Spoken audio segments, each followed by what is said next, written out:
अगर किसी को कुछ पूछना है तो अनम्यूट करके पूछ सकते हैं, और अगर नहीं पूछना है तो हम बोली शुरू करेंगे।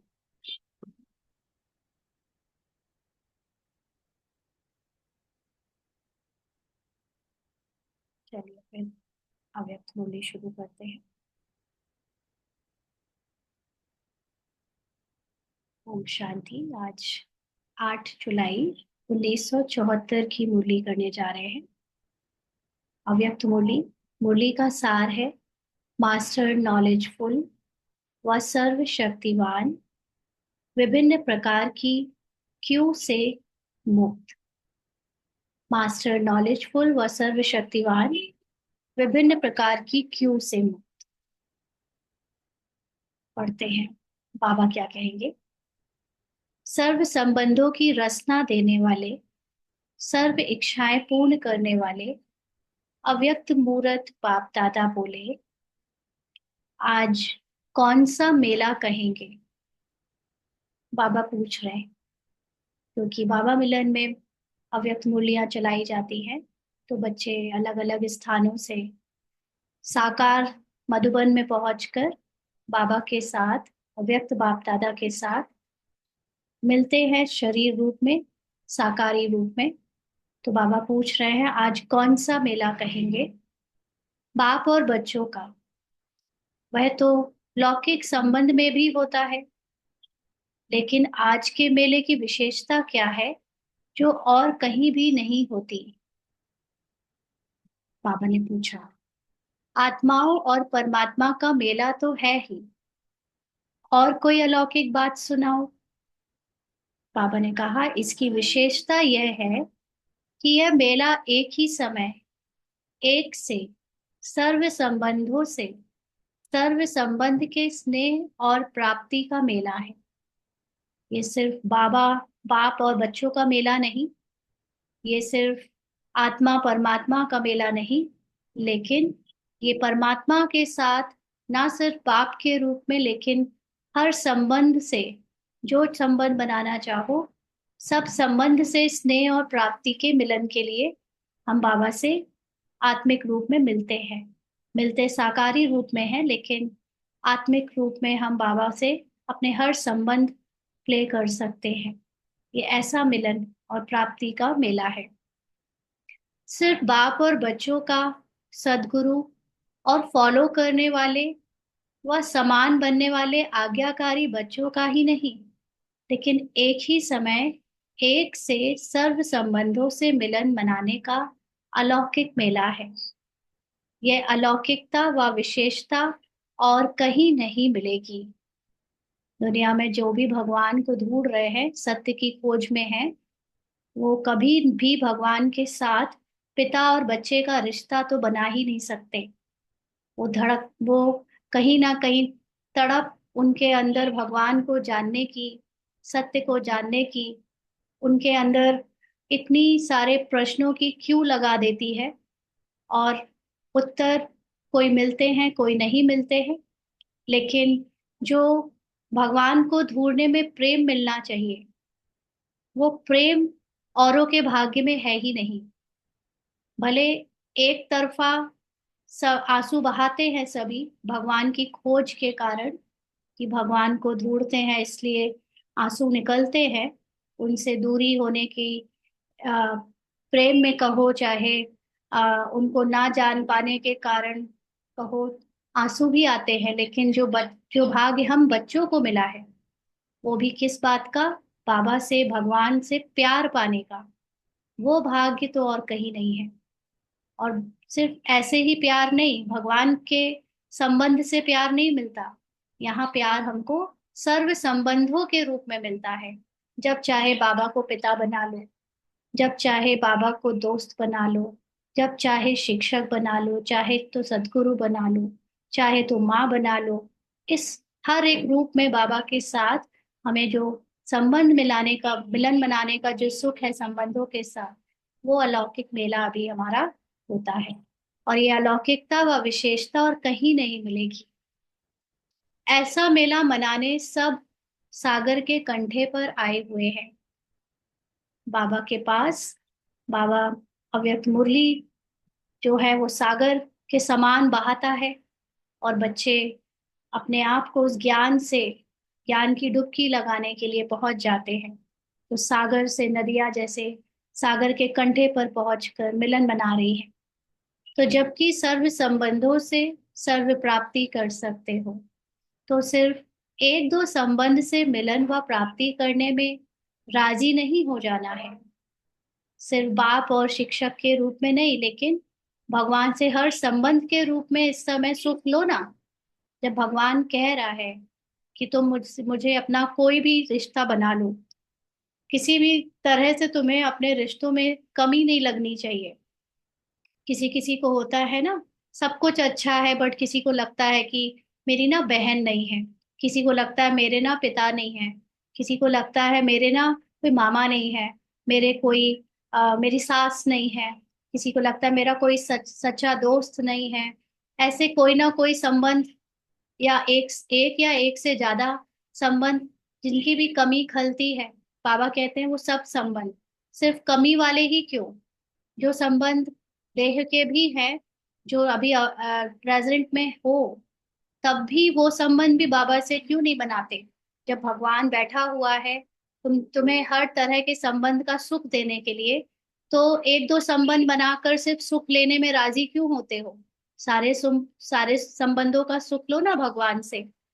तो बाबा कहते हैं थोड़े में राजी होने वाले भक्त कहलाए जाते हैं ना। भक्त लोगों को क्या होता है, एक या दो कामना होती है, समस्या होती है, उतना वो भगवान के सामने बोलकर अगर प्राप्त कर लेते हैं, तो उनको लगता है कि बस बहुत मिल गया हमको, हमारी मनोकामना पूरी हो गई, बस उतने में राजी हो जाते हैं।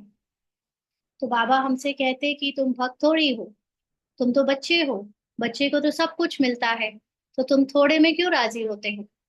बच्चे सर्व संबंध और सर्व प्राप्ति के अधिकारी हैं। इसी अधिकार को प्राप्त करने वाली आत्माएं ज्ञानी तू आत्मा और योगी तू आत्मा बाप को प्रिय है। तो बाबा को भक्त जैसे बच्चे नहीं, बाबा को ज्ञानी और योगी तू आत्मा वाले बच्चे प्रिय है। तो बाबा कहते हैं अपने से पूछो, ऐसे बाप के प्रिय बने हो? हम्म, ज्ञानी तू आत्मा योगी तू आत्मा बने हो? ज्ञानी तू आत्मा का मतलब थोड़ा बहुत ज्ञान नहीं उठाना, पूरा ज्ञान उठाना। कोई ऐसा प्रश्न ना रह जाए जिसका मेरे अंदर उत्तर ना हो।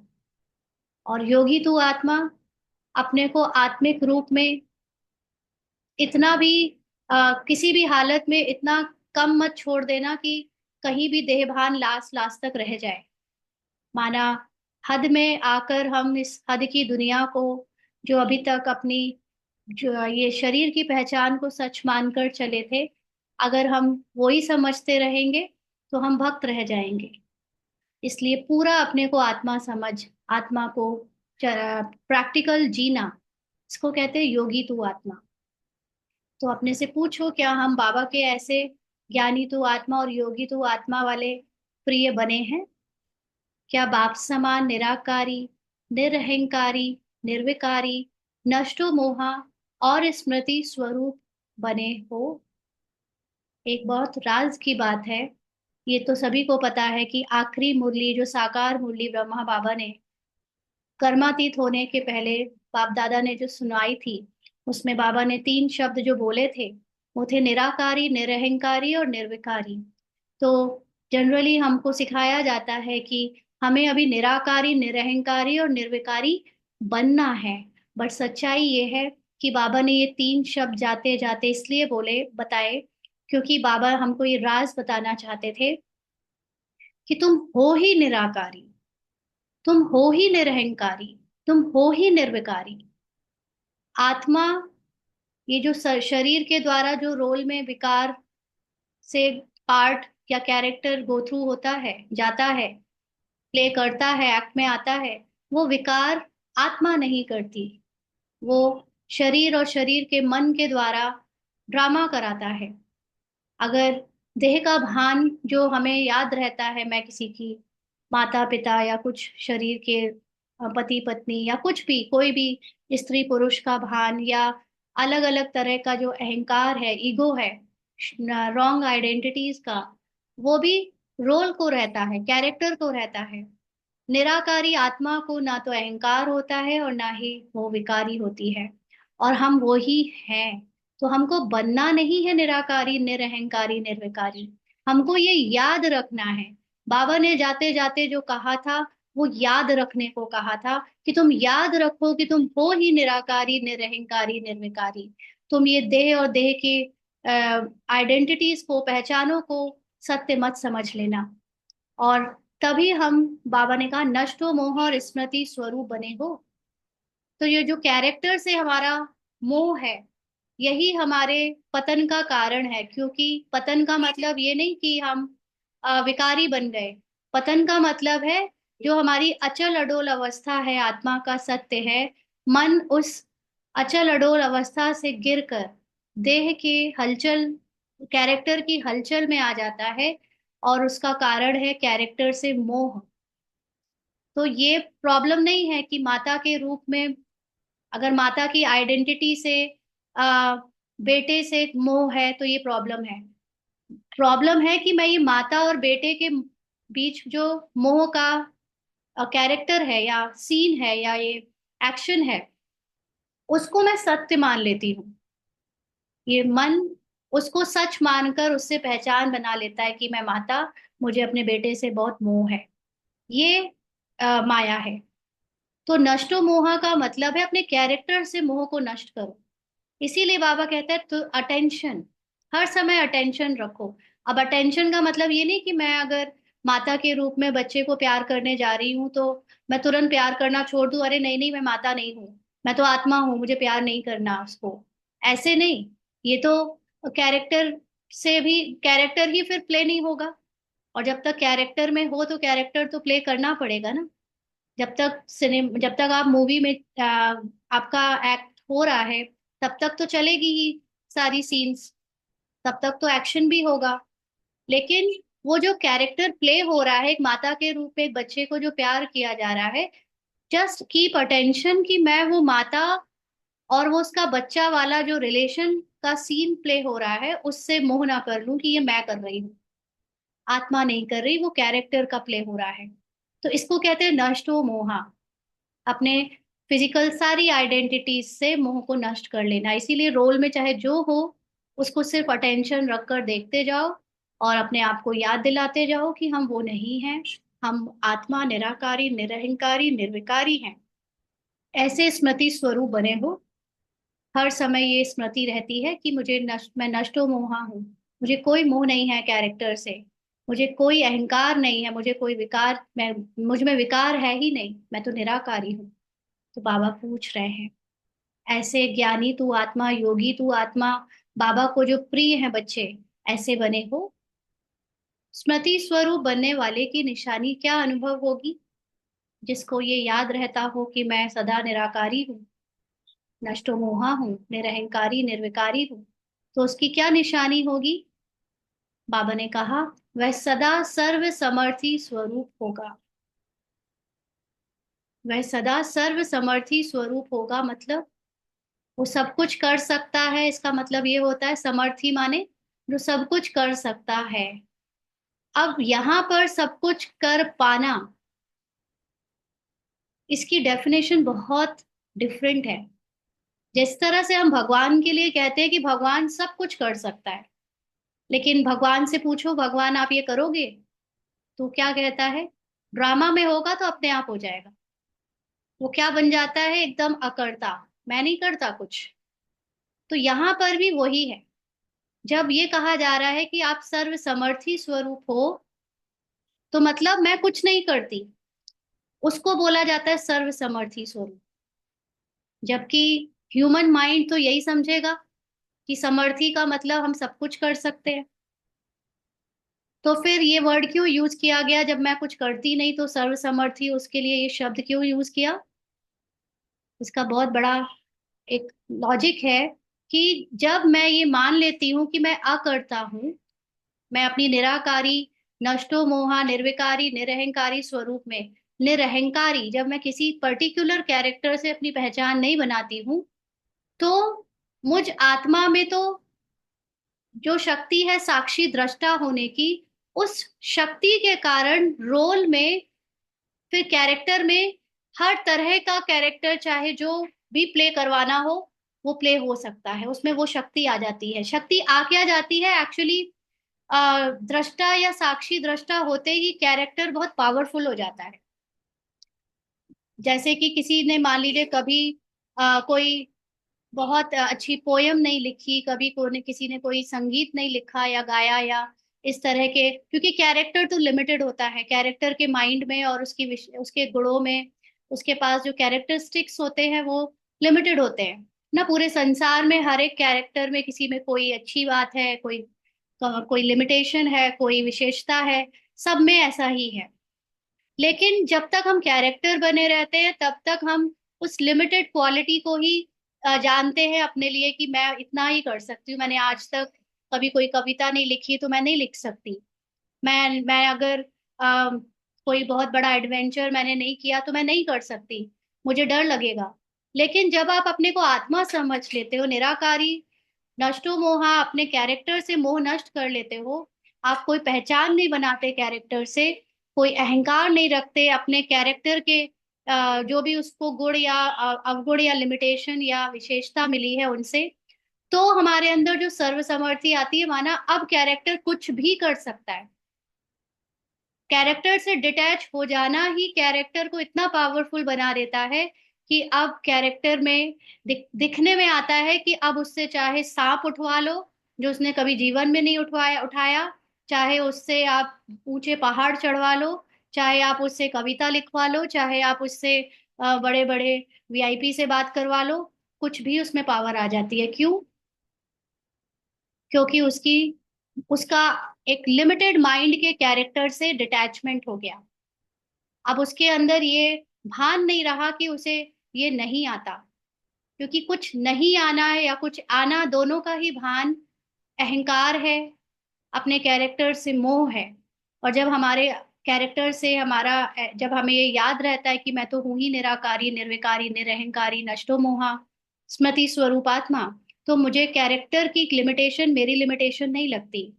और फिर ये कैरेक्टर जो कि लिमिटेड हो सकता था, लेकिन अब मैं अपनी अनलिमिटेड आत्मा में स्थित हूँ, जो आत्मा में है ही सर्व शक्तियां, अब वो कैरेक्टर को भी इतना पावरफुली प्ले करती है कि उससे सब कुछ हो सकता है। तो भले वो करती ड्रामा अनुसार ही है, अभी भी हमारे द्वारा जो होगा वो ड्रामा अनुसार ही होगा। और बाबा भी अव्यक्त भले हो गए हैं, लेकिन ब्रह्मा बाबा भी ऐसे, जैसे हमने कल या परसों की मुरली में समझा था कि बाबा अव्यक्त हुए, बट फिर भी जो सेवाएं हो रही हैं, जो कुछ भी हो रहा है, कहने में आ रहा है कि बाबा कर रहा है, लेकिन एक्चुअली हो सब ड्रामा अनुसार रहा है। क्योंकि ड्रामा में कुछ भी ऐसा है ही नहीं जो करने से होता हो। ड्रामा तो बना बनाया है, जो पहले से रिकॉर्डेड है वही बज रहा है। सिर्फ उसमें मैपन आता है कि वो मैंने किया, मुझसे करवाया, उससे करवाया, इससे करवाया, नाम किसी का भी हो जाता है।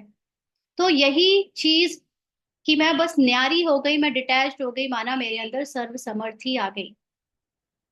तो बाबा कहते हैं नष्ट मोहा बनने के लिए सहज युक्ति कौन सी है? हम्म। अभी नष्टो मोहा का मीनिंग जो हम समझते थे कि हमारे अंदर किसी भी किसी से मोह ना हो, लेकिन ये कौन समझ रहा है?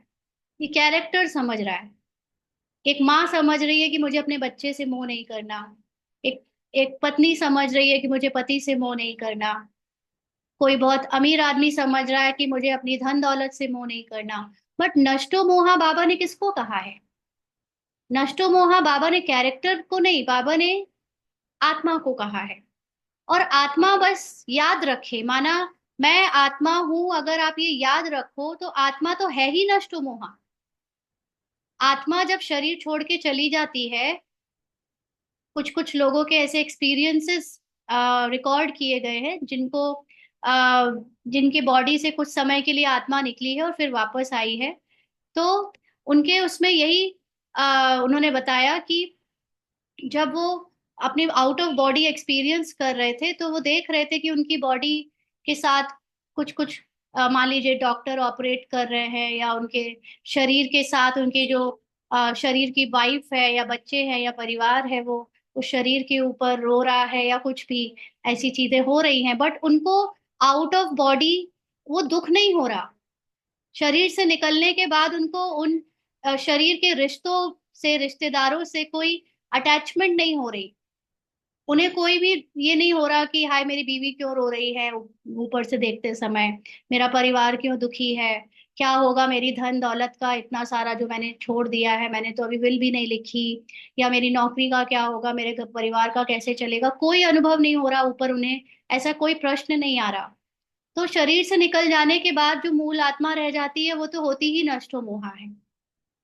तो इस समय हम ये जो कोशिश करते हैं कि एज अ मदर मुझे मोह ना हो, एज अ वाइफ मुझे मोह ना हो, एज अ गृहस्थी मुझे मोह ना हो, ये एफर्ट करना is not the correct way of पुरुषार्थ। करेक्ट वे इज कि आपको ये पता हो कि मैं हूं ही नहीं ये माँ। माँ को मोह, माँ की आइडेंटिटी को मोह हुआ, पत्नी को की आइडेंटिटी को मोह हुआ। इनफैक्ट अगर मान लीजिए मैं सेंटर इंचार्ज हूँ या मैं कोई सेवा के इंचार्ज हूँ और मैं मुझे अपनी सेवा से मोह है, मुझे अपने सेंटर से मोह है, तो भी मोह होना is not the problem, but you should know, आपको पता होना चाहिए कि वो आप वो सेंटर इंचार्ज आप नहीं हो, वो सेवाधारी आप नहीं हो, आप उससे परे आत्मा हो, और वो आत्मा है ही सदा नष्टो मोहा। अगर आप इतना याद रखो, इसकी उसकी स्मृति सदा रखो, तो बहुत इजीली फिर आपका कैरेक्टर में भी मोह खत्म हो जाता है। कैरेक्टर भी आप बिना मोह के फिर प्ले कर पाते हो।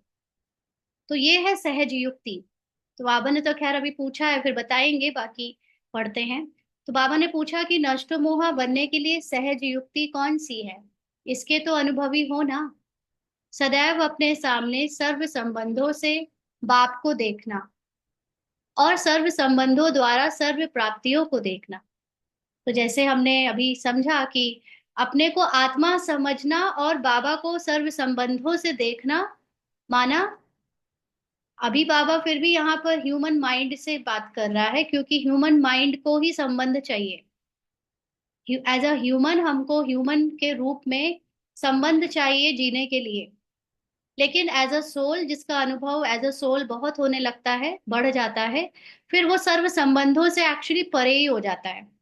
फिर उसको ह्यूमन रिश्तों से, या बाबा के साथ भी जो रिश्ते पहले बनाए थे उनमें भी कोई रिश्तों की बात नहीं रह जाती।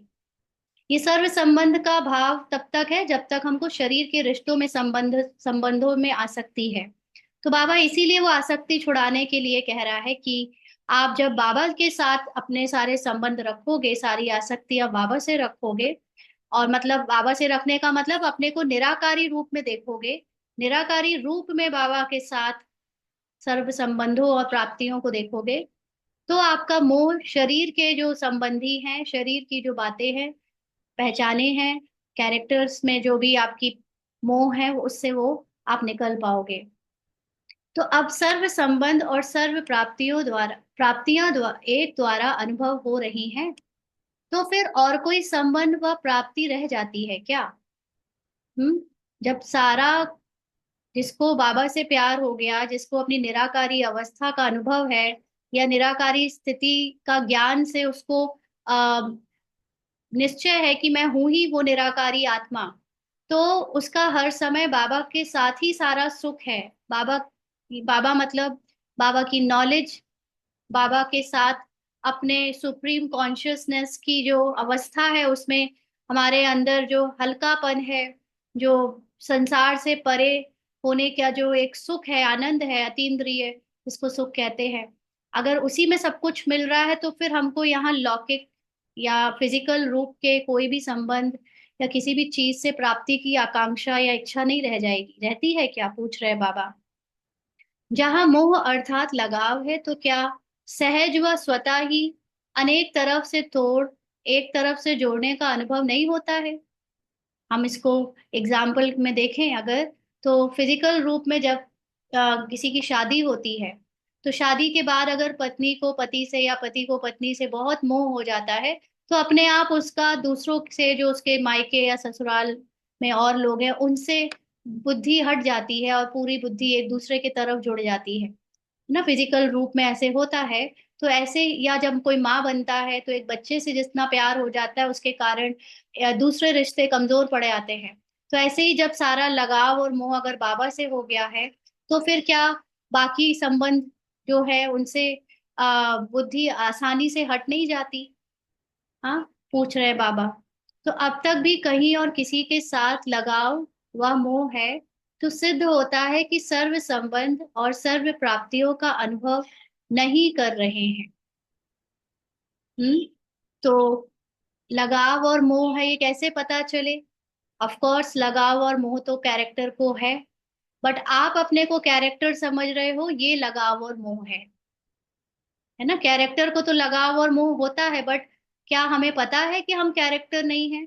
क्या हम ये अटेंशन रख पाते हैं कि जिस समय हम ये देख रहे हैं कि मेरे बेटे से या मेरे पति से या मेरे माँ से या मेरी नौकरी से या मेरे किसी पर्टिकुलर वस्तु से, मान लीजिए घर में कोई पर्टिकुलर मग ही रखा है, क्रॉकरी रखी है, उससे भी लगाव हो जाता है। पेट पाल रखा है, कोई डॉगी या कोई कैट या कोई भी पाल रखा है, उसी से लगाव हो जाता है। तो ये लगाव तो कैरेक्टर को हुआ। कहानी में एक कैरेक्टर जो इस नाम से, रूपाली नाम से मान लीजिए है, उसको हुआ, बट मैं रूपाली नहीं हूँ। ये तो मैं चेक कर सकती हूँ हर समय, क्या मुझे रूपाली के कैरेक्टर से या रूपाली नाम से या रूपाली की पहचान से मोह और लगाव है? तो ये अटेंशन रखना होता है हर समय। और जब कहीं पे ये रूपाली का लगाव मोह कहीं जा रहा है, तो ये भी अटेंशन रखना चाहिए कि वो रूपाली मैं नहीं हूँ। क्योंकि अगर मैं ये सोचूं कि मुझे मोह ना हो, तो ये तो पता नहीं चलता। कई बार हमें लगता है कि हमें मोह नहीं है, बट कभी कभी ऐसी मोर और लेस परिस्थिति ऐसे आती है कि जब वो परिस्थिति आती तब लगता है अरे मुझे तो इससे भी मोह है, मुझे तो इससे भी मेरा अटैचमेंट था। तो लेकिन उस समय ये याद रहे अगर आपको साक्षी होकर कि रूपाली जिसको मोह था इन चीजों से, वो मैं नहीं हूँ। ये सबसे बड़ी बात है, ये याद आ जाए कि मैं रूपाली नहीं हूँ, है ना। तो इस रूपाली समझना खुद को, ये लगाव और मोह है। तो जैसे ही आप भी जो आइडेंटिटी हो, जो नाम से, वो आप नहीं हो, ये याद रखना, ये अटेंशन रखने से होगा।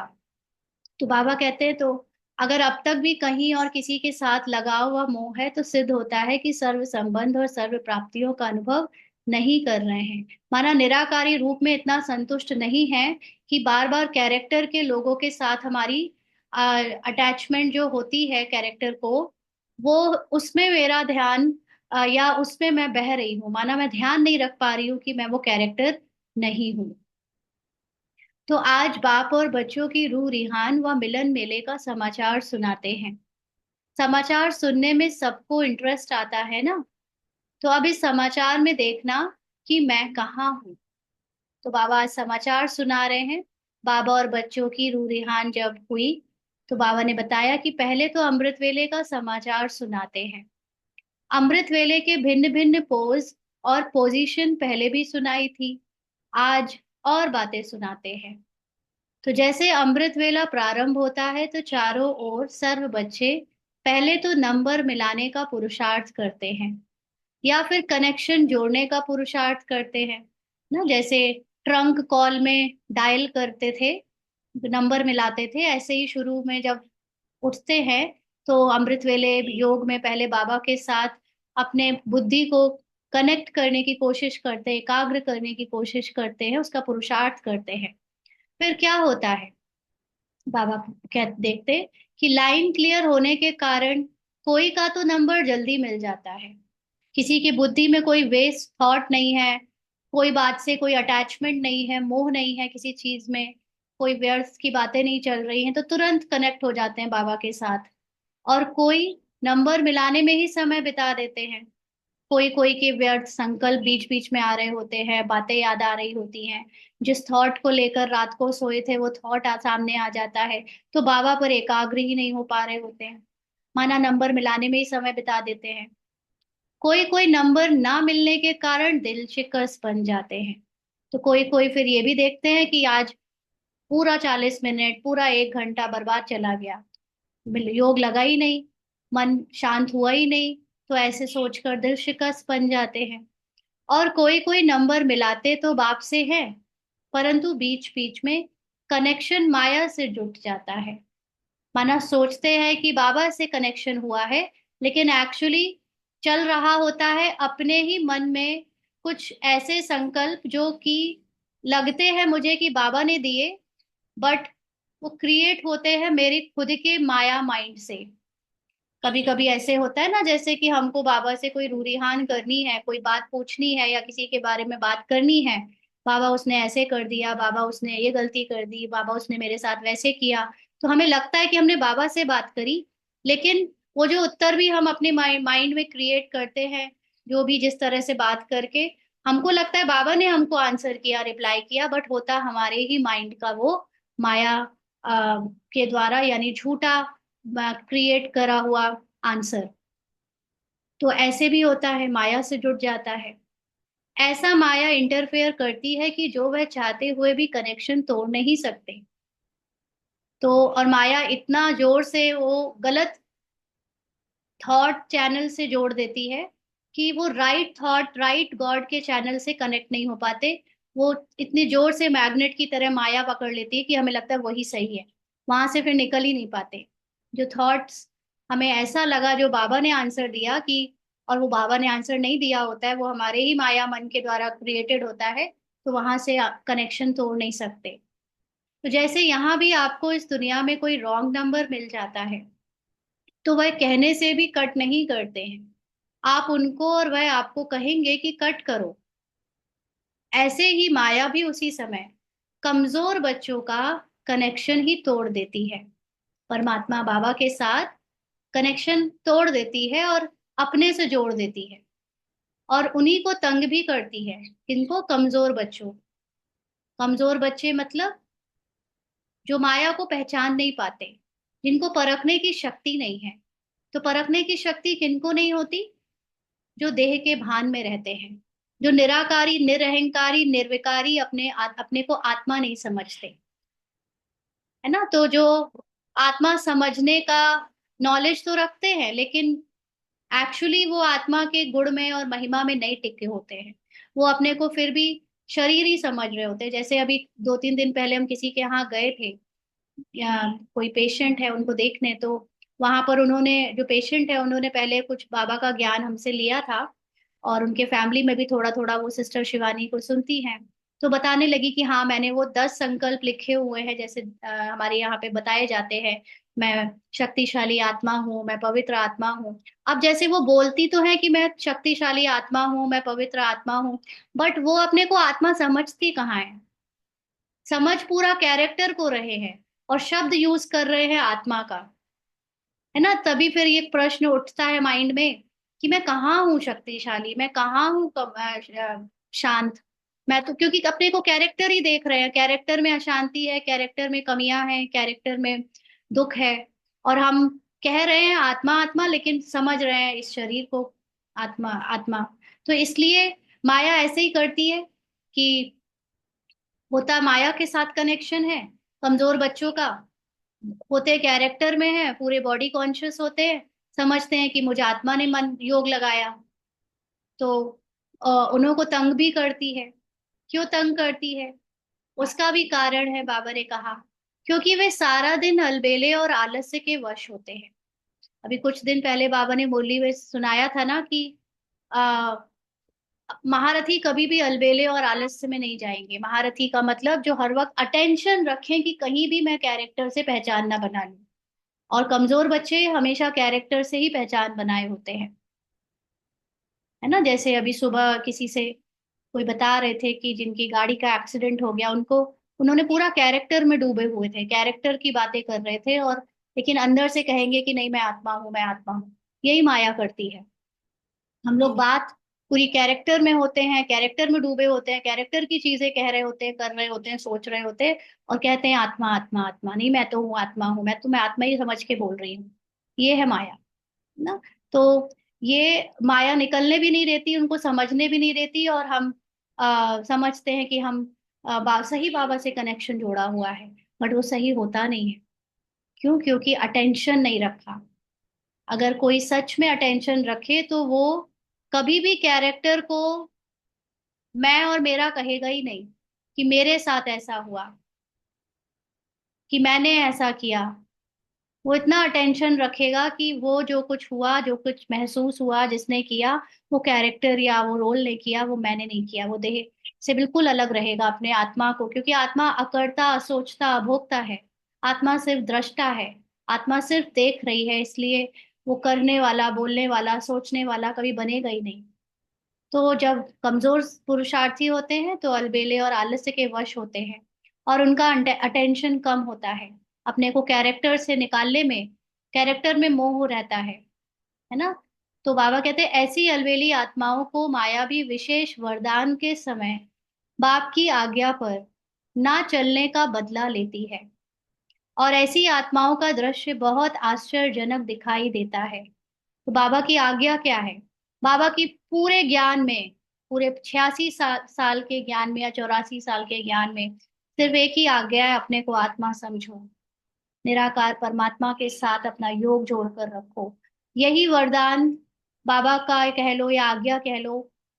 जब हम फॉलो नहीं करते और अपने को कैरेक्टर समझते हैं, कैरेक्टर के माइंड से, कैरेक्टर की विशेषता से, कैरेक्टर के रोल से पहचान बनाते हैं, तो फिर माया इसी का बदला लेती है। और फिर बाबा कहते हैं कि ऐसी आत्माओं का दृश्य बहुत आश्चर्यजनक दिखाई देता है। अमृत वेले से थोड़े से समय के बीच अनेक स्वरूप दिखाई देते हैं। वो 30 40 50 मिनट अगर कोई 4 बजे उठकर बैठा है, तो बाबा देखता है कि बच्चों के अनेक रूप दिखाई दे रहे हैं।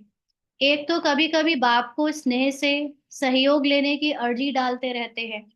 बाबा योग नहीं लग रहा, आप ही कुछ करो, आप ही मुझे खींच लो, आप ही बुला लो। ऐसे स्नेह से बाबा को अर्जी डालते रहते हैं। कभी कभी बाप को खुश करने के लिए बाप को ही बाप की महिमा और कर्तव्य की याद दिलाते हैं। आप शांति का सागर हो बाबा, आप प्रेम का सागर हो, आप तो करण करावन हार हो, आप दुख करता सुख करता दुख हरता सुख करता हो। बाबा कहते हैं बाबा को खुश करने के लिए बाबा की ही महिमा बाबा को याद दिला रहे होते हैं। बाबा का कर्तव्य याद दिला रहे होते हैं कि आप तो रहमदिल हो, आप तो सर्वशक्तिवान हो, वरदानी हो। बच्चों के लिए ही तो आए हो, आदि आदि दूसरी तरह के बच्चे ये कर रहे होते हैं। तो पहली तरह के बच्चे क्या कर रहे होते हैं? सहयोग, बाबा आप मेरा योग लगवा दो, ऐसी अर्जी डाल रहे होते हैं। दूसरी तरह के बच्चे बाबा की महिमा बाबा को सुना रहे होते हैं। फिर बाबा ने कहा कभी कभी फिर जोश में आकर माया से परेशान हो सर्व शक्तियां रूपी शस्त्र यूज करने का प्रयत्न करते हैं। फिर जब कभी बहुत जोश आ जाता है तो अपने को कहने लगते हैं मैं मास्टर सर्वशक्तिवान आत्मा हूँ, और सोचते हैं कि अब मैं अपना मास्टर सर्वशक्तिवान स्वमान को शस्त्र के रूप में माया को हराने के लिए यूज करूं। तो वो क्या करते हैं? बाबा ने कहा वे फिर कभी तलवार चलाते हैं और कभी ढाल को सामने रखते हैं, लेकिन जोश के साथ आज्ञाकारी, वफादार और निरंतर स्मृति स्वरूप बनने का होश न दे होने के कारण उन्हों का जोश यथार्थ निशाने पर नहीं पहुंच सकता। उस समय, योग के समय, मैं मास्टर सर्वशक्तिवान हूँ कहकर बाबा से योग लग जाए, बाबा की शक्तियां महसूस हो जाएं, ये तब तक नहीं हो सकता जब तक मैं बाकी के समय, जो पूरा दिन है, उस पूरे दिन में मैं अटेंशन ना रखूं, मैं होश से में ना रहूं, जब तक कि मैं बाबा की आज्ञाकारी, वफादार और निरंतर स्मृति स्वरूप बनने का पुरुषार्थ ना करूं। अगर तो मैं योग के समय भी बाबा के साथ वो सर्वशक्तिवान का चाहे जितना स्वमान यूज कर लूं, चाहे जितना माया को हराने के लिए दृढ़ता से बैठूं, लेकिन क्योंकि पूरे दिन होश नहीं रखा, पूरे दिन अटेंशन नहीं रखा, आज्ञा नहीं मानी बाबा की कि मुझे कैरेक्टर से मोह नहीं रखना है, पहचान नहीं बनानी है, तो उसके कारण निशाने पर नहीं पहुंच सकते। माना अपने संपूर्णता को बाबा के साथ कंबाइंड रूप में, निराकारी रूप में याद नहीं कर पाते। तो बाबा कहते हैं यह दृश्य बड़ा हंसी का होता है। कोई कोई फिर ऐसे भोले बच्चे होते हैं जो कि ईश्वरीय प्राप्ति और माया के अंतर को भी नहीं जानते। हम्म। जैसे ऊपर समझा था कि कोई कोई को तो ये भी नहीं पता चलता कि मुझे जो मिला है वो ईश्वर ने दिया है कि माया ने। जैसे बहुत सारे लोगों को ज्ञान में आने के बाद काफी धन वगैरह मिलने लगता है, उनका बिजनेस अच्छा चलने लगता है, और उनके रिश्तेदार उनको प्यार करने लगते हैं, तो उन्हें लगता है बाबा के जब से बने हैं ना, तो हमारा सब कुछ अच्छा हो गया। हमें अब हमारे धन की प्रॉब्लम खत्म हो गई, हमारी हेल्थ अच्छी हो गई, हमारा सबके साथ प्यार हो गया, तो समझते ही भगवान ने दिया। वो ये नहीं समझते कि ये माया ने दिया। क्यों? क्योंकि अगर आपको धन मिल गया अच्छे से, पहले से ज्यादा, और अच्छा अच्छा आपको रिश्तेदार प्यार करने लगे, आपकी बीमारियां ठीक हो गई, तो अब आप कैरेक्टर में और डूबोगे कि निकल आओगे? जब कैरेक्टर में सब कुछ अच्छा हो जाएगा तो कोई कैरेक्टर में डूबेगा या निकल आएगा? बताएं, क्या होगा कैरेक्टर में सब कुछ अच्छा हो जाने से? कोई डूबेगा ही। डूबेगा या निकल आएगा? हाँ, डूबेगा। राइट, निकल आएगा। नो, और कैरेक्टर में डूब जाएगा। अभी हम कैरेक्टर से निकलने का पुरुषार्थ सिर्फ इसीलिए तो कर पा रहे हैं क्योंकि कैरेक्टर दुख दे रहा है। अगर कैरेक्टर दुख ना दे तो हम शायद कैरेक्टर से कभी निकलने का पुरुषार्थ करें ही नहीं। कैरेक्टर में इतना अ, विरोध, क्रिटिसिज्म, अशांति, या जो भी, जिसके भी, चाहे एक इंसान से, चाहे दो इंसान से, या परिस्थिति से ही मिला हुआ है, तब तो हम अपने इस पुरुषार्थ को जारी रखे हुए हैं। तो जब जिनको ये लगता है कि बाबा मिलने के बाद मुझे बहुत कुछ मिल गया, मुझे बहुत मायावी दुनिया का सब कुछ मिल गया, कैरेक्टर में बहुत ऊपर तरक्की हो रही है, माना उन्होंने समझा ही नहीं है कि माया ने उनको दिया है। ये ईश्वरीय प्राप्ति नहीं है। ईश्वरीय प्राप्ति आपको तब लगनी चाहिए जब आपकी आत्मा का अनुभव और आत्मा की स्मृति बढ़ जाए। हम्म, आत्मा की स्मृति बढ़ना ही ईश्वरीय प्राप्ति है। भगवान हमको यहाँ कोई धन दौलत संबंधी देने नहीं आया है। ये भक्ति मार्ग की बातें थी कि मेरे रिश्ते अच्छे कर दो, मेरा धन संपत्ति अच्छा कर दो, मेरा परिवार अच्छा कर दो, मेरी नौकरी दिलवा दो। ये सब कुछ जो मिल रहा है, ये आपको कैरेक्टर में, अब मान लीजिए कि आपके पास नौकरी नहीं थी, तो आप बाबा को बहुत प्यार करते थे, याद करते थे, है ना, ज्ञान अच्छे से लेते थे। अब आपकी नौकरी लग गई, आपने कहा बाबा ने लगवाई, ठीक है चलो। लेकिन अब नौकरी लगने के बाद अब आप, पता चला कि अब नौकरी में ही आप डूबे रहते हो, आपके कैरेक्टर में ही अब आप डूबे रहते हो। तो आप बाबा से दूर हो गए कि पास हो गए?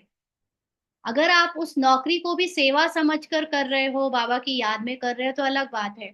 बट वो माया भी हो सकती है ना? तो बाबा कह रहे हैं कि ऐसे भी कई भोले बच्चे हैं जो ईश्वरीय प्राप्ति और माया के अंतर को भी नहीं जानते, निद्रा को ही शांत स्वरूप और बीज रूप स्टेज समझ लेते हैं।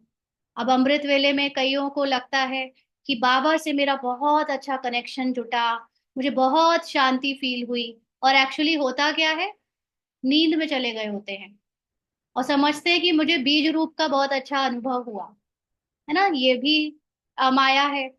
तो बाबा कहते हैं अल्पकाल की निद्रा द्वारा रेस्ट के सुख को अतीन्द्रिय सुख समझ लेते हैं। ऐसे अनेक प्रकार के बच्चे अनेक प्रकार के दृश्य दिखाते रहते हैं, लेकिन जो महारथी बच्चे अब तक गिनती के हैं, या जो आप लोगों की गिनती में हैं, वे उनसे भी कम हैं। कौन? जो बीज रूप स्थिति, जो निद्रा को अतीन्द्रिय सुख जो निद्रा से मिला, उसको वो बीज रूप का अतीन्द्रिय सुख समझने वाले बच्चों की जो गिनती है, वो बाबा ने कहा कि वो महारथी बच्चों से कम गिनती है, ऐसे बहुत कम बच्चे हैं। आप लोग तो अष्ट समझते हो, लेकिन बाप की गिनती में अष्ट कम है। अब तक अष्ट रत्नों के अष्ट शक्ति स्वरूप संकल्प, बोल और कर्म बाप समान बनने की स्टेज प्राप्त करते जा रहे हैं। ऐसे अष्ट रत्नों से मिलने के लिए ड्रामा अनुसार बाप से मिलने में विशेष अधिकार प्राप्त नूंधा हुआ है। असलियत में देखा जाए तो ये अव्यक्त मूर्तियां चल ही उनके लिए रही हैं जो टॉपर्स हैं। ये अव्यक्त मूल्यों का जो बाबा मिलन में जितने भी ये डीप ज्ञान है, ये ज्ञान जो ऊंचे पहुंचते जा रहे हैं, ये उनके लिए होता है खास। भले ही उसमें बैठते सब बच्चे हैं, चारों तरफ के बच्चे आते हैं, सब सुनते हैं, लेकिन इसमें जो गहराई है ज्ञान रत्नों की, उस ज्ञान रत्नों से ही जो अष्ट रत्न निकलते हैं, वो इस पढ़ाई से ही निकलते हैं। इसलिए बाबा कहते हैं कि ऐसे अष्ट रत्नों से मिलने के लिए ड्रामा अनुसार बाप से मिलने में विशेष अधिकार प्राप्त नूंधा हुआ है। क्योंकि बाबा मिलन में नॉलेज की जो गहराइयों की बातें होती हैं, बाबा का जो पूरा ज्ञान सागर निकल के आता है, यहाँ ज्ञान का प्रकाश निकल के आता है, उसको लेने के लिए ही अशरत्न भी इस समय बाबा से अव्यक्त रूप में, निराकारी रूप में मिलन में बनाते हैं, तो उनका ये विशेष अधिकार होता है, नॉट इन साकारी रूप बट इन निराकारी रूप। साकारी में तो पहचान ही नहीं सकते अशरत्न कौन होंगे, लेकिन वो अपने निराकारी रूप में बाबा से ये नॉलेज के आधार से अपने वर्षा ले रहे हैं, प्राप्तियां ले रहे हैं। तो ये विशेष अधिकार का अधिकार उन्हें प्राप्त नूंधा हुआ है बाबा मिलन का उनके लिए, ड्रामा अनुसार। तो बाबा ने कहा उन्हों को नंबर मिलाने की आवश्यकता नहीं। जो इतने ऊंचे पुरुषार्थी हैं उनको कोई नंबर भी नहीं मिलाना पड़ता, कोशिश भी नहीं करनी पड़ती कि मैं पर्टिकुलरली 4 बजे, 2 बजे, 3 बजे अमृत वेले के टाइम पर फोन लगाऊं, मतलब बाबा को याद करूं या कनेक्शन जोड़ूं। क्योंकि उन आत्माओं का कनेक्शन निरंतर है, क्योंकि वो हर समय अपने को आत्मा समझकर कैरेक्टर से एकदम डिटैच रखने का अटेंशन रखते हुए पूरे दिन निराकारी, निरहंकारी, निर्विकारी स्वरूप की स्मृति में, नष्टो मोहा की स्मृति में स्थित रहते हैं। इसलिए उनको नंबर मिलाने की भी आवश्यकता नहीं। यह वायरलेस का कनेक्शन वॉइसलेस आत्माओं को ही प्राप्त होता है। तो जो निरंतर कनेक्शन जिसका जिनका बाबा के साथ बैठा होता है, वो किनको होता है? जो अपने को निराकारी समझती हैं, हर समय निराकारी स्मृति में रहती हैं, और वो निराकारी स्मृति में ही उनके अंदर निर्विकारी और निरहंकारी, यानी वाइसलेस, वाइस माने निर्विकारी आत्माएं होने का स्वरूप या स्मृति जिनके अंदर रहती है, उनको ये प्राप्त होता है हमेशा बाबा से कनेक्शन जोड़े रहने का भाग्य। संकल्प किया और मिलन हुआ, मतलब बाबा से वो कोई अलग से नहीं बैठकर योग लगाती है, बस बाबा बात कर रही है माना बाबा से ही बात कर रही है। उनके लिए बाबा के सिवा कोई तीसरा है ही नहीं, कोई दूसरा संबंध नहीं है, कोई दूसरा मनुष्य नहीं है, कोई तीसरा टीचर नहीं है जिससे वो पूछे करे या बात करे। जो हो रहा है वो बाबा से ही हो रहा है उनके अंदर में। तो ऐसी वरदानी बच्चे बहुत कम हैं। ये है अमृत वेले का दृश्य। बाप दादा के पास सारे दिन में 5 प्रकार की क्यू लगती है। फिर बाबा ने बताया कि अब पूरे दिन में भी बाबा के पास बच्चे याद तो करते ही है ना, तो 5 तरह की यादें पहुंचती हैं, 5 तरह की लाइनें हैं, बच्चों की क्यू है। कौन कौन सी है वो बाबा ने बताई। एक क्यू होती है भिन्न भिन्न प्रकार की अर्जी ले आने वालों की। कभी स्वयं के प्रति अर्जी ले आते हैं कि हमें शक्ति दो, सहयोग दो, बुद्धि का ताला खोलो, हिम्मत दो या युक्ति दो। कभी फिर अन्य संपर्क में आने वाली आत्माओं की अर्जी ले आते हैं कि मेरे पति व फलाने संबंधी की बुद्धि का ताला खोल दो। कभी कभी अपनी की हुई सर्विस की सफलता ना देखकर यह भी अर्जी करते हैं कि हमारी सफलता हो जाए, सर्विस हम करेंगे और आप सफलता आप देना, और सफलता आप देना, हमारी याद की यात्रा निरंतर और पावरफुल हो जाए, है ना। कोई कोई यहाँ मैसेज करके कहता है कि आप वो निरंतर आत्मिक स्मृति बनी रहे इसकी क्लास ले लो। अब इसकी कोई क्लास थोड़ी होती है। कोई कहता है, किसी ने भेजा कि गॉड प्रूफ, सोल प्रूफ की क्लास है क्या? इनकी क्लासेस होती है क्या? आपको याद रखना है, बाबा ने एक दिन साफ साफ कहा था, आप बाबा को नहीं बताओ कि बाबा आपको क्या दे, कौन सी क्लास कराए।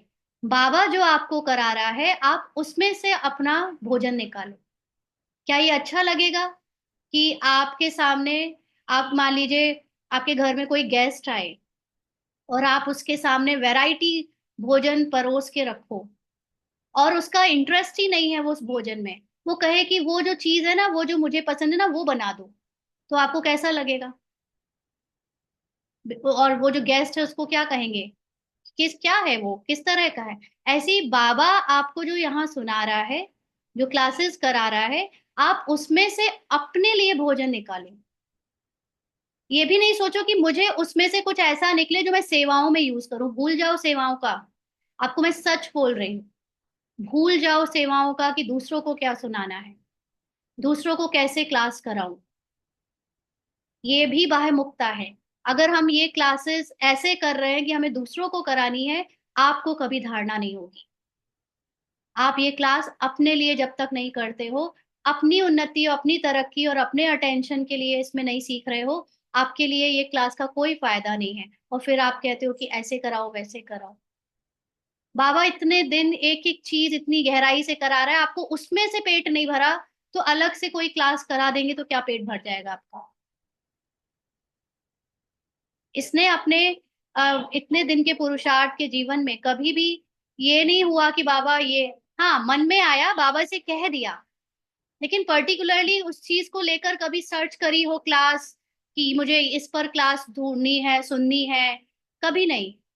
अपने आप जब जिस चीज की जरूरत हुई वो आ गया सामने, जो जान लिया और उसके आगे बढ़ गए। तो बाबा को हमसे ज्यादा पता है कि हमें किस चीजों की जरूरत है। इससे क्या होता है, जब हम इच्छा रखते हैं कि हमारे हिसाब से कोई क्लास कराई जाए, तो हम उन चीज पर फोकस ही नहीं करते जो चीज हमारे सामने परोसी जा रही है या सुनाई जा रही है। हमारा ध्यान तो यही होता है, अरे ये नहीं, अरे ये नहीं, मुझे तो वो जानना है। और हमें इतनी अकल भी नहीं होती कि ये माया है, कि माया हमको प्रेजेंट में रहने नहीं दे रही। जो भोजन आया सामने या क्लास के रूप में ज्ञान सुनाया जा रहा है, उस ज्ञान में ही तो गहराई है, उस ज्ञान को ही तो समझो। उस ज्ञान को समझने से आप स्वरूप में टिक जाओगे। लेकिन हमारी वो लिमिटेड माइंड की बुद्धि कहती है नहीं, हमें वो पर्टिकुलर टॉपिक पे क्लास चाहिए, उस टॉपिक से कुछ रखा नहीं है उसको जान लेने से। जो सुनाया जा रहा है उसमें ही सब कुछ हो जाना है, लेकिन हम उसको नहीं समझते ना। तो यहाँ पर बाबा के सामने जो लोग बच्चे बैठते हैं, 5 तरह की क्यों लगती है, तो बाबा ने कहा एक तरह के तो है जो अपने लिए मांगते रहते हैं, बाबा ऐसे ऐसे करना, बुद्धि का ताला खोल दो, मेरे परिवार के बुद्धि का, मतलब पूरे कैरेक्टर में डूबे हुए हैं। कैरेक्टर को समझकर, कमी कमजोरी वाला समझकर कह रहे हैं कि मुझे शक्ति दो, सहयोग दो, बुद्धि का ताला खोल दो, या मेरे पति को ज्ञान में ले आओ, मेरी सास को ज्ञान में ले आओ, मेरे बच्चों को ज्ञान में ले आओ। पूरा कैरेक्टर बाबा से बात कर रहा है। और सेवा भी कर रहे हैं तो उसमें मैंपन, मैं सेवा करती हूँ ना, बाबा आप सफलता दिलाना, पूरा कैरेक्टर। अकर्ता की तो कोई बात ही नहीं है यहाँ, ये तो बिल्कुल basic level of ignorance, ignorant ब्राह्मण बीके आत्माएं हैं ना, भले ही बीके हैं लेकिन एकदम इग्नोरेंट बीके। पुरुषार्थ का भी ABCD भी ठीक से नहीं पता, बस एडमिशन ले लिया इतना है। तो बाबा की एक क्यों ऐसे बच्चों की लगती है। बाबा से कहते रहते कि हम सर्विस करेंगे, आप सफलता दिलाना, हमारी याद की यात्रा निरंतर और पावरफुल हो जाए। अरे हम कह रहे निरंतर की क्लास कराओ, या बाबा आप निरंतर बनाओ। करना तो हमें है ना निरंतर। निरंतर मतलब मैं करूं, मैं बाबा को याद करूं। और हम कहते हैं आप बताओ कैसे करते हैं। अब याद करना भी सिखाएं क्या? कैसे याद करना है? आप मदर बने थे तो किसी ने सिखाया था आपको कि आपको अपने बच्चे की हर वक्त चिंता होनी चाहिए, आपको अपने बच्चे का ख्याल रखना चाहिए, आपको अपने बच्चे को याद रखना चाहिए। आप पत्नी बने तो किसी ने सिखाया क्या कि आपको अपने पति का कैसे ख्याल रखना है? सब कुछ आपको अपने आप आ गया ना। अपने आप ही आपने पत्नी की सेवा, पति या पत्नी बनकर सेवा करी। किसी और ने पहले उसकी पत्नी पत्नी बनकर सेवा करके आपको दिखाया, सिखाया, ऐसा हुआ क्या? तो ये बाबा की याद करना, ये तो खुद को ही करना पड़ेगा ना। ये करो निरंतर का मतलब है कि क्वेश्चन पूछने के समय भी याद करो। क्वेश्चन पूछने में भी टाइम क्यों वेस्ट कर रहे हो? अंतर आ गया याद में। इसको कहते हैं निरंतर याद करना। बाबा से पूछते हैं बाबा आप बताओ कैसे करें। तो बाबा कहते हैं और बच्चे कहते हैं हमारे ये संस्कार खत्म हो जाए। ऐसी भिन्न भिन्न प्रकार की अर्जी डालते हैं, बाबा के पास आते रहते हैं। अब कैरेक्टर बोल रहा है हमारे संस्कार खत्म हो जाए, भाई डायरेक्टर ने कैरेक्टर को दिया ही है वो संस्कार, कैरेक्टर से संस्कार कैसे खत्म हो जाए? आप कैरेक्टर से हट जाओ, आप भूल जाओ कि आप कैरेक्टर नहीं हो, संस्कार खत्म हो गए। लेकिन हम पूरे कैरेक्टर में ही डूबे रहते हैं। ऐसे बच्चों की बाबा के सामने क्यों लगती है। फिर दूसरी क्यों होती है कंप्लेंट करने वालों की। उन्हों की भाषा ही ऐसी होती है, यह क्यों, यह कैसे, कब और क्यों होगा, मैं चाहती हूँ फिर भी क्यों नहीं होता, याद क्यों नहीं ठहरती, लौकिक और अलौकिक परिवार से सहयोग क्यों नहीं मिलता। ऐसी अनेक प्रकार की कंप्लेंट होती है। उनमें भी विशेष दो बातों में, कि व्यर्थ संकल्प क्यों आते हैं, शरीर का रोग क्यों आता है, याद क्यों टूटती है, आदि आदि। इस प्रकार की कंप्लेंट की क्यों लंबी होती है ना। ये ड्रामा ऐसा क्यों बनाया, इतना खराब क्यों बनाया। तो ये क्यों क्यों क्यों कंप्लेंट करने वाले भी बाबा के सामने लाइन लगाकर खड़े होते हैं। तो ये भी क्या है, ये भी कैरेक्टर में डूबे हुए हैं। है ना, भले ही आत्मा समझ रहे हैं, कहते हैं कि मैं आत्मा हूँ, लेकिन कैरेक्टर में जो गलतियां हो रही हैं, कैरेक्टर में जो हिसाब किताब या जो कहानी में एक दूसरे के साथ उथल पुथल हो रही है, लौकिक और अलौकिक परिवार में जो टर्ब्यूलेंस आ रहे हैं, उससे पहचान बना लेते हैं। यहाँ भी कैरेक्टर को छोड़ नहीं पाते, कैरेक्टर से नष्टो मोहा नहीं हो पाते। भाई कैरेक्टर की अलौकिक परिवार के साथ कुछ ऊपर नीचे हुआ, कैरेक्टर का अलौकिक परिवार वालों के साथ हुआ, कैरेक्टर ड्रामा से परेशान है, कैरेक्टर अभी कहानी में दुखी है, आप तो कैरेक्टर नहीं हो ना। जब ये याद नहीं रहता, ये सेमी याद वालों का है, जो जा कहते हैं अपने को आत्मा बट होते कैरेक्टर्स में ही हैं। और ज्ञान को ज्ञानी बनकर, ज्ञानी बनकर दो माइंड में डिवाइडेड होते हैं, एक रोल के माइंड में, एक ज्ञानी माइंड में। और ज्ञानी माइंड रोल के माइंड को कंट्रोल करने की कोशिश करता है कि मुझे, मैं किसी को दुख ना दूं, मैं किसी को गलत ना बोलूं, मैं शरीर का रोग में बाबा को याद करूं। तो इस तरह से वो उनको कंप्लेंट्स होती हैं। तो ये दूसरे प्रकार की कंप्लेंट वालों बच्चों की क्यू लंबी होती है बाबा के सामने, बहुत लंबी क्यू है इसकी। फिर बाबा ने कहा कई बाप दादा को ज्योतिषी समझकर क्यू लगा लेते हैं। क्या हमारी बीमारी मिटेगी? क्या सर्विस में सफलता होगी? क्या मेरा फलाना संबंधी ज्ञान में चलेगा? क्या हमारे गांव व शहर में सर्विस वृद्धि को पाएगी? क्या व्यवहार में सफलता होगी? यह व्यवहार करूं या यह व्यवहार छोड़ दूं? सहन करूं या सामना करूं? बिजनेस करूं या नौकरी करूं? क्या मैं महारथी बन सकती हूँ? क्या आप समझते हो कि मैं बनूंगी? ऐसे ऐसे गृहस्थ व्यवहार की छोटी छोटी बातें भी, कि क्या मेरी सास का क्रोध कम होगा? मैं बांधेली या बांधेला हूँ? क्या मेरा बंधन टूटेगा? क्या मैं स्वतंत्र बनूंगी या बनूंगा? हम लोग भी इन सारे फेजेस से गुजरे हैं। आज जरूर हंसी आ रही है, बट ये सारे फेजेस से हम भी गुजरे हैं, है ना। तो बाबा उस वक्त तक इतना साक्षी दृष्टा का अभ्यास नहीं शुरू हुआ था ना, तब तक ऐसे करते थे, कैरेक्टर में ही डूबे पड़े थे। तो बाबा कहते हैं, अथवा कई यह भी विशेष बातें पूछते हैं कि क्या मैं टोटल सरेंडर हूंगा। ये तो ये पूछती थी बाबा से कि बाबा मैं अपने आप को टीचर समझूं कि नहीं समझूं, क्योंकि वो सेंटर वाले तो कहते हैं आप टीचर नहीं हो, लेकिन आप तो मुझसे टीचर वाला रोल करा रहे हो, तो मैं समझूं कि नहीं। ये तो ये बाबा से पूछती थी। हाँ, तो ऐसे ही बहुत सारी बातें ना हम लोग भी करते थे। अब तो नहीं, अब तो बहुत क्लियरिटी होती चली गई, बट उस समय तो ये सब बाबा के सामने थर्ड क्यू में हम भी खड़े हुए हैं। तो बाबा कहते क्या मेरी ये इच्छा पूरी होगी, ऐसे पूछते हैं बच्चे। ऐसे यह भी क्यू होती है। फिर चौथी क्यू होती है उलाहना देने वालों की।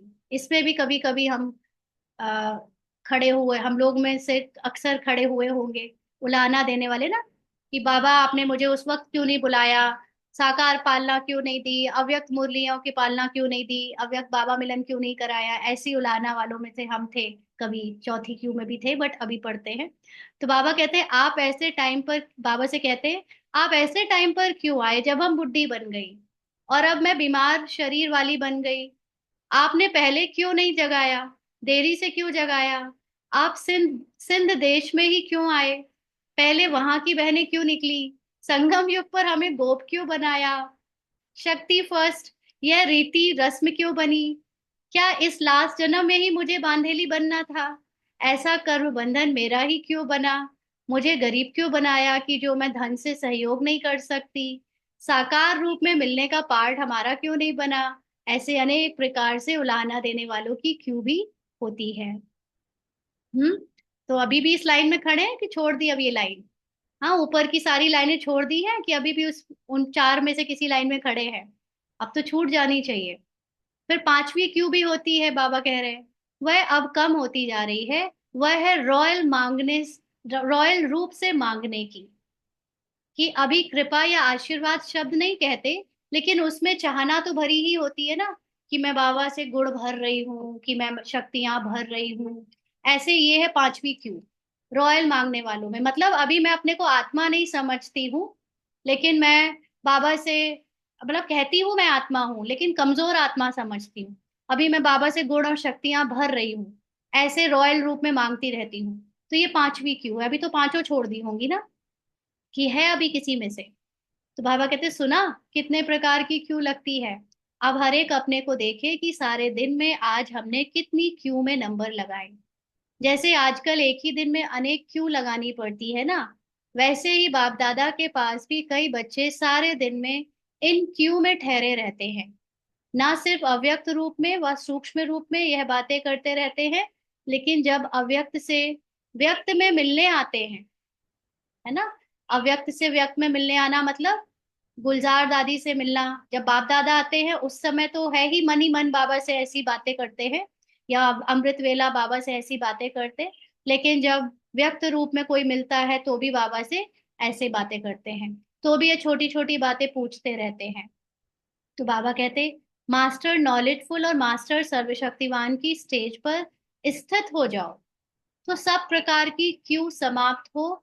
आप एक एक के आगे आपकी प्रजा और भक्तों की क्यू लगे। मास्टर नॉलेजफुल और मास्टर सर्वशक्तिवान का मतलब क्या? अपने को निराकार, निर्विकारी, निरहंकारी, नष्टो मोहा स्मृति स्वरूप की स्थिति में स्थित कर लो। टोटली अव्यक्त स्थिति में स्थित कर लो। अशरीरी विदेही आत्मा समझो। शरीर के कैरेक्टर से टोटली पहचान, या अपने मोह को न्यारा कर लो, या अटेंशन रखकर उससे न्यारे रहो। जब ऐसा हो जाए तो आपके सामने प्रजा और भक्तों की क्यू लगे। जब तक स्वयं ही इस क्यू में बिजी हो, खुद ही मांगे जा रहे हैं अलग अलग 5 तरह के रोल से, तब तक वह क्यू कैसे लगे। इसलिए अब अपनी स्टेज पर स्थित हो, इन सब क्यू से निकल बाप के साथ संगम युग में मेले की अनोखी विशेषता यह है कि यह मेला एक ही समय एक से सर्व संबंधों के स्नेह और प्राप्ति का मिलन मनाने का अलौकिक मेला है। सदा मिलन मनाने की लगन में अपने समय को लगाओ। याद रखो, सदा मिलन, ऐसे नहीं कि मुझे बाबा मिलन के लिए स्पेशल जब माउंट आबू मधुबन, साकार वाले मधुबन जाना पड़े तभी मैं बाबा मिलन कर रही हूँ। अभी तो बाबा मिलन आपके अंदर होना चाहिए और हर समय होना चाहिए। आपकी इतनी अव्यक्त स्थिति रहे कि आप बाबा मिलन हर समय कर रहे हो। अब हम लोग ये जो रोज अव्यक्त मूल्यांक पढ़ रहे हैं, है ना, बाबा के अभी हम क्या अनुभव कर रहे हैं? दीदी पढ़ रही है, रूपाली पढ़ रही है, या हम बाबा से वाकई में अव्यक्त रूप में मिलन बना रहे हैं? एक एक शब्द में बाबा से मिलन हो रहा है, क्योंकि बाबा का ज्ञान मिलना ही बाबा मिलन है। बाबा का ज्ञान रूह में समा जाना ही बाबा मिलन है। उसके लिए कोई पर्टिकुलर प्लेस में जाने की जरूरत नहीं। आप हर समय बाबा के मिलन में रहो, है ना। तो वो समय आ चुका है अब। तो बाबा कहते हैं सदा मिलन बनाने की लगन में अपने समय को लगाओ और लवलीन बन जाओ, तो ये सब बातें समाप्त हो जाएंगी। इन सब अर्जियों व कंप्लेंट का रिस्पॉन्स फिर दूसरी बार करेंगे, जो फिर बार बार यह बातें पूछने की व इसमें समय गंवाने की आवश्यकता ना रहे। अच्छा, ऐसे अनेक प्रकार की क्यों से मुक्त बाप दादा को सदा साथी, सदा सहयोगी, एक सेकंड में मिलन मनाने वाले, सर्व संबंध एक बाप से मनाने वाले, सर्व प्राप्ति स्वरूप, इच्छा मात्रम अविद्या की स्थिति में सदा रहने वाले और अष्ट शक्ति स्वरूप बच्चों को बाप दादा का याद प्यार, गुड नाइट और नमस्ते। आपने एक बात नोटिस करी? बाबा अपनी अव्यक्त मूल्यों में बच्चों को हमेशा न्यूट्रल करके जाता है। बाबा जितनी मूल्य में हमारी कमजोरियां बताता है या नोटिस कराता है, लास्ट में बाबा उस कमजोरी को कंप्लीट करके जाता है, वरदान के रूप में बोल के जाता है। जैसे ऊपर बाबा ने कहा कि बच्चे क्यू में खड़े हैं, यहाँ बाबा ने वरदान में लास्ट में बोल दिया कि आप हो ही सर्व प्रकार के क्यू से मुक्त, बाप दादा के साथी और सदा सहयोगी हो। ऊपर बाबा ने बोला कि कभी कभी सहयोगी नहीं बनते हो, कभी बनते हो, बट नीचे बाबा ने बोल दिया सदा सहयोगी हो। ऊपर बाबा ने बोला कि कभी मिलन मनाते हो, कभी नहीं मनाते हो, नीचे बाबा ने बोल दिया एक सेकंड में सदा मिलन मनाने वाले, सर्व संबंध एक बाप से मनाने वाले, सर्व प्राप्ति स्वरूप, है ना। तो बाबा ऊपर राइट कैरेक्टर को सिखाता है और नीचे बाबा बच्चों को संपूर्ण रूप में देखकर हमेशा जाता है, ताकि कोई हिसाब किताब ना रह जाए। और हम लोग भी जैसे कैरेक्टर देख भी लेते हैं, तो उसके बाद भी हमको अपने सूक्ष्म में उनकी जो सत्यता है उसको देख लेना चाहिए, बाद में अपने आप से उसको इमर्ज कर लेना चाहिए, ताकि हम लोग भी उनके साथ कैरेक्टर कैरेक्टर का हिसाब किताब ना बनाएं और अपनी संपूर्णता में टिक जाए। तो बाबा पूरी लास्ट में सबको सूक्ष्म रूप में सब वही देकर जाता है जिसको बाबा ने ऊपर कमी के रूप में बताया। तो ऐसे बाप दादा को याद प्यार, गुड नाइट और नमस्ते बाबा, शुक्रिया, थैंक यू बाबा।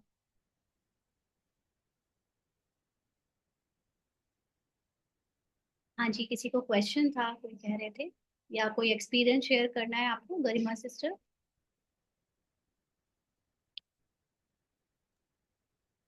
ओम शांति दीदी। हाँ ओम जी। शांति दीदी, अभी थोड़ा लेट ज्वाइन किया था। ये कौन सी डेट की अव्यक्त मुरली है? ये मुरली है 8 जुलाई 1974 की। अभी इसकी रिकॉर्डिंग ग्रुप में भेज दूंगी। हाँ जी। ठीक है, गरिमा शुक्रिया दीदी, शुक्रिया। बाबा। जी। जी गरिमा ओम सिस्टर। शांति दीदी। हाँ जी। जी।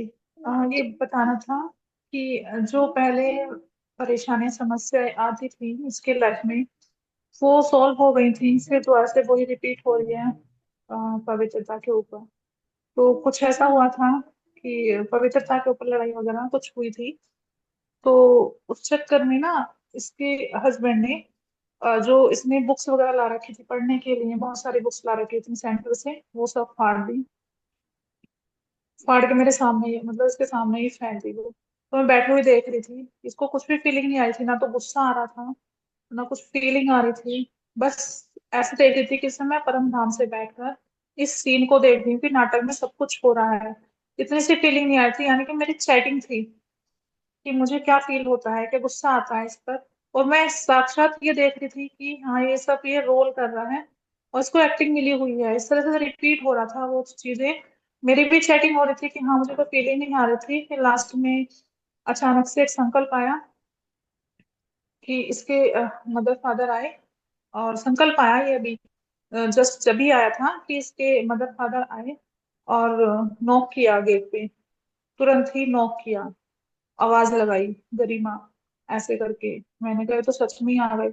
और फिर उसके बाद जो भी पूरा कमरा ऐसे किताबों से भरा हुआ था, फटा हुआ था, उस पे दरी डाली और फिर गेट वेट खोला।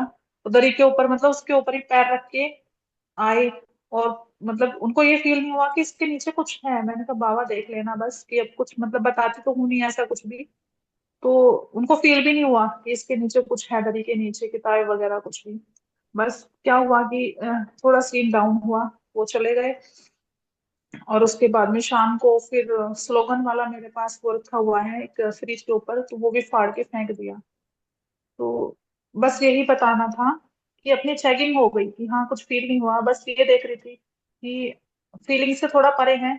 और उसको कह भी रहे थे कि तुझे कोई फर्क नहीं पड़ता, कोई तेरे सामने मरा पड़ा रहे तो तेरे को कोई फील नहीं होता, कुछ भी नहीं होगा तेरे को। तो अपनी भी चेकिंग बहुत अच्छे से हो रही थी। तो ये बताना था। इसमें आप कुछ ऐड करके और बता दीजिए। हाँ थैंक जी। यू बाबा। नहीं, अच्छा है, कैरेक्टर से आपने अलग अपने को समझा और इसी के कारण फील नहीं हुआ। कैरेक्टर समझते तो फीलिंग आती, और खैर उसमें भी कोई प्रॉब्लम नहीं है। अगर आती तो अटेंशन रखते तो चेक कर चेंज कर लेते ना। और ये बात बिल्कुल ठीक है कि जब ये बहुत सारे लोगों का, ब्राह्मणों का अटैचमेंट अभी ये फोटो से, बाबा की किताबों से, मुरलियों की कॉपी से और चित्रों से है। ये इसीलिए सारी आपके अलावा किसी और सिस्टर ने भी अभी इससे पूछा था कि उसको अपने हस्बैंड से ये सब छुपाना है, तो इसने उसको उनको रिप्लाई नहीं किया।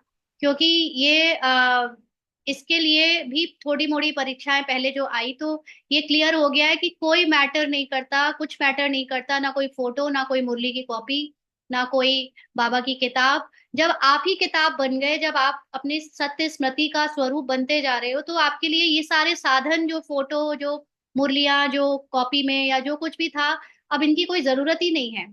वो तो है, तो हम रखे हैं, पढ़ लेते हैं। लेकिन अगर ये जला दी जाए, खत्म कर दी जाए, तो भी आपका अस्तित्व खत्म थोड़ी हुआ है। आप आत्मा तो सदा हो, सदा रहोगे। और आपका मोह है अगर इन चीजों से, तो मतलब ये भी चेकिंग है कि आपने ब्राह्मण कैरेक्टर से और ये फिजिकल चीजों से मोह बनाया हुआ है। तो जिसकी परीक्षाएं फिर देनी पड़ेंगी, तो लोग जब फाड़ेंगे, काटेंगे, फोटो फेंक देंगे, जला देंगे, तो आपको फर्क पड़ेगा। देखो, बाबा ने खुद ही परीक्षा दी थी। बाबा का पूरा भवन जला दिया गया था, है ना। तो बाबा भी फोटो वोटो के चक्कर में, जिसने अपने अंदर जान लिया है, जो अपने अंदर जा चुका है, उसको बाहर की स्थूल चीजों से कोई फर्क नहीं पड़ता, है ना। और अगर आपकी स्थिति से, आप अव्यक्त स्थिति में हो, तो सामने वाले को दिखेगा ही नहीं कि आपके चीजों में या कोई भी चीजों में कुछ हो रहा है, तो उनको कोई इससे फर्क पड़ता है। सब कुछ हमारे द्वारा ही क्रिएटेड है। हम चाहे तो इम्पोर्टेंस दे, हम चाहे तो स्थूल चीजों को इम्पोर्टेंस ना दे, हम ही सब चीजों के कॉज हैं। हम ही कारण हैं हर चीज के। तो दूसरे लोग तो निमित्त बनते हैं दिखाने के कि देखो हमारे अंदर इन चीजों से मोह है या नहीं है। नहीं, अगर नहीं फर्क पड़ा तो वेरी गुड, हम चेक हो गए, हमारी स्थिति ऊंची हो गई। और अगर पड़ा तो ये चेकिंग हो गई कि आपका मोह है इन चीजों से, कि आप ये चीजें रखने के लिए दुखी हुए, तो वो भी चेक हो जाता। और फिर उसको चेंज करते कि मुझे इनसे भी मोह नहीं करना है। ठीक है। और किसी को कुछ कहना है? हाँ जी, चलिए फिर। हाँ जी, बताएं।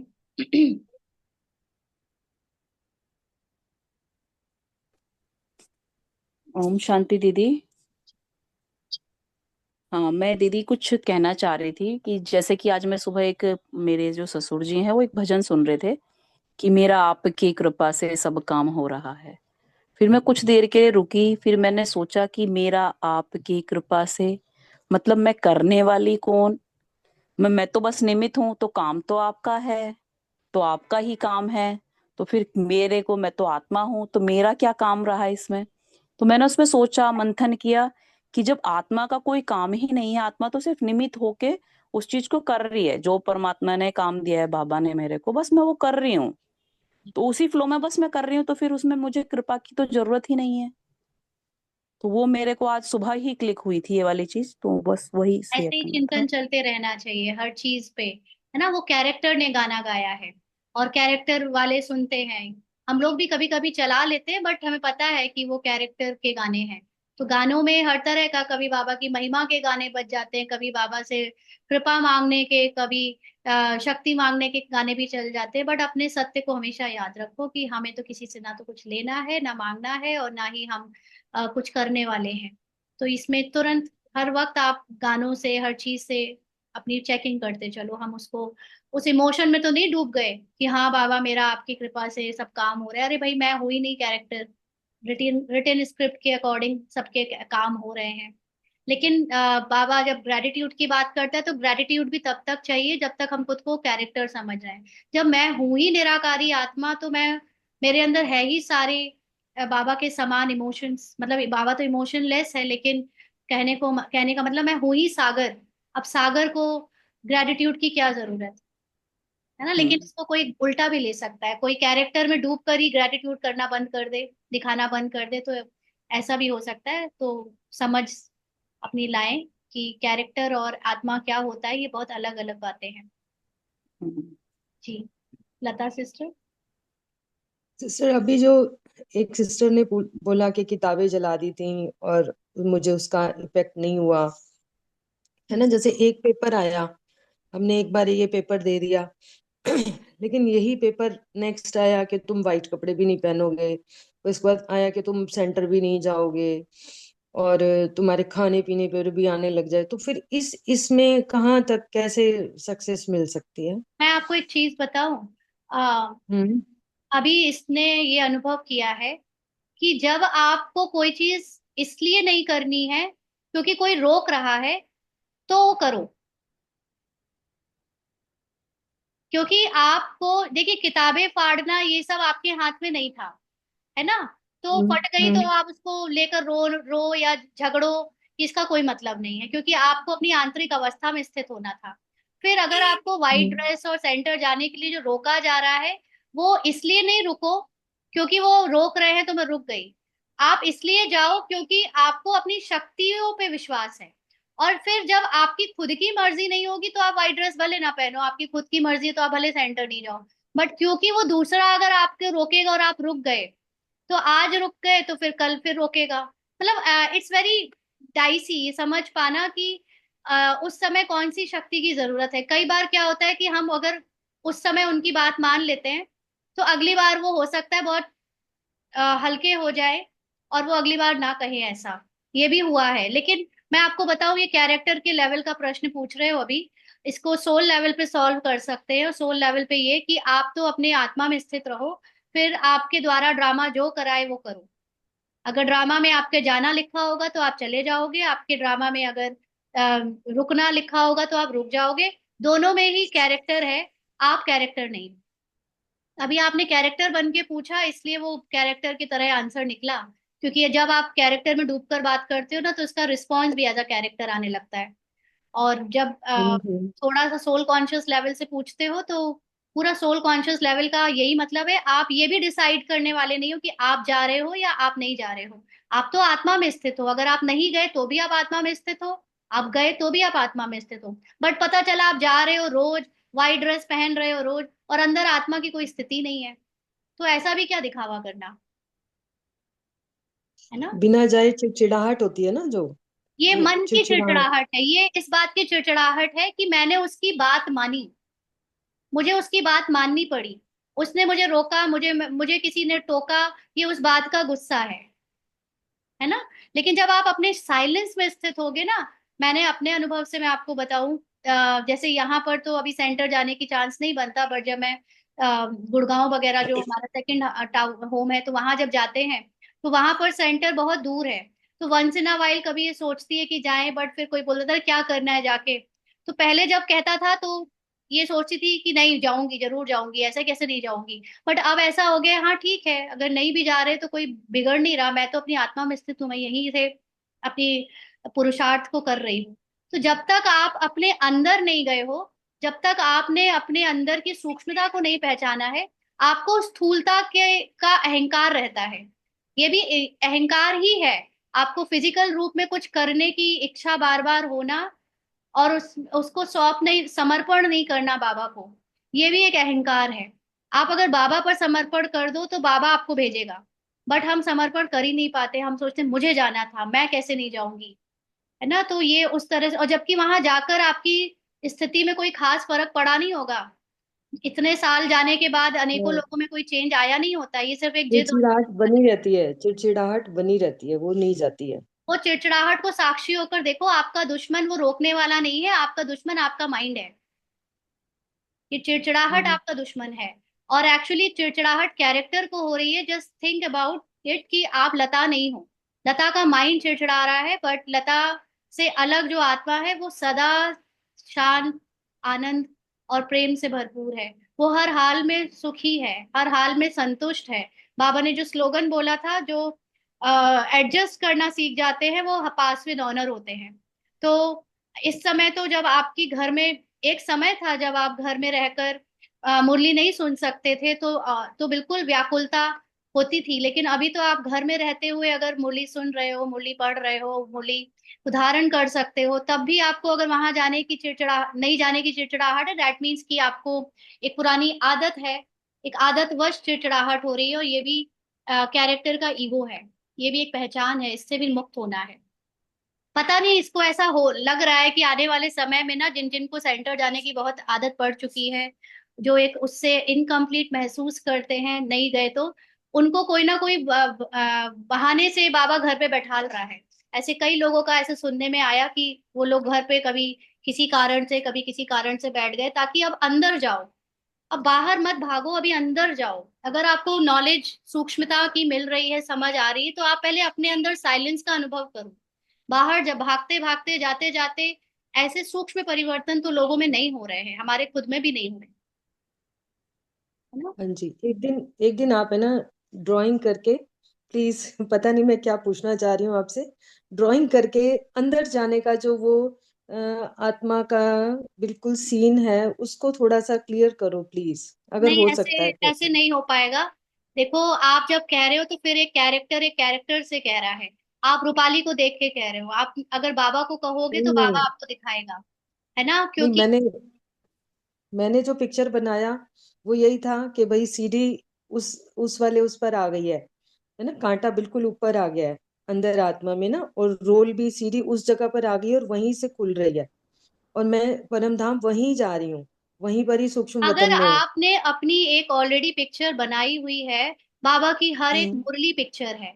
जब मैं आपको अपना पुरुषार्थ बताती हूँ, जब मैं बाबा की मुरली पढ़ती हूँ, तो ये शब्द तो यहाँ से निकल रहे होते हैं, और एक जो स्टूडेंट रूपाली है, वो लगातार पिक्चर पे बाबा, पिक्चर बना बना कर बाबा का ज्ञान समझ रही होती है, इसलिए तुरंत धारण करने की कोशिश होती है। पिक्चर से धारण हो जाता है। तो ये पिक्चर आपको खुद बनानी पड़ेगी। बाबा की मुरली को सुनते सुनते आपके अंदर पिक्चर बनती जानी चाहिए हर चीज की। अगर मैं बनती है पिक्चर वैसे। बना के दूंगी तो आपको जरूरी नहीं ना वो भावना से समझ में आए। आपकी भावनाएं अलग हैं, आपका अनुभव अलग है, आपकी अंडरस्टैंडिंग अलग है, हमारी अलग है। मैं आपको कोई पिक्चर दे भी दूं, मैं 6 लिख दूं, आपको 9 दिखेगा, है ना। तो इसलिए दूसरों के Okay. बनाए हुए पुरुषार्थ पर चलने की जगह अपने बनाए हुए पुरुषार्थ पर चलो और अपनी पिक्चर खुद बनाओ। बाबा की एक एक मुरली को पिक्चराइज करो अपने माइंड में। इतना Okay. एक्सप्लेनेशन के बाद भी अगर पिक्चर की जरूरत दूसरे बना कर दे तो फिर बहुत स्पून फीडिंग हो जाएगी, फिर हम ग्रोथ नहीं कर पाएंगे। ठीक है जी, जब कभी जरूरत होती है, क्योंकि इसने देखा है, इसने जो शुरू की क्लासेस एडवांस कोर्स कराए उसमें बाबा ने कुछ पिक्चर बनवाई। एक्चुअली जो यहाँ होता है वो इस पिक्चर में नहीं आ पाता।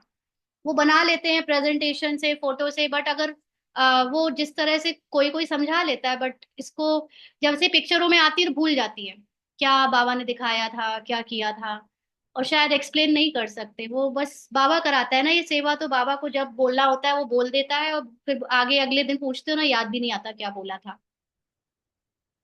है ना। तो इसलिए जब होना होगा तो हो भी जाएगा, बट आप अपनी पिक्चर बनाओ। ठीक है जी, चलिए, थैंक यू। ओम शांति सभी।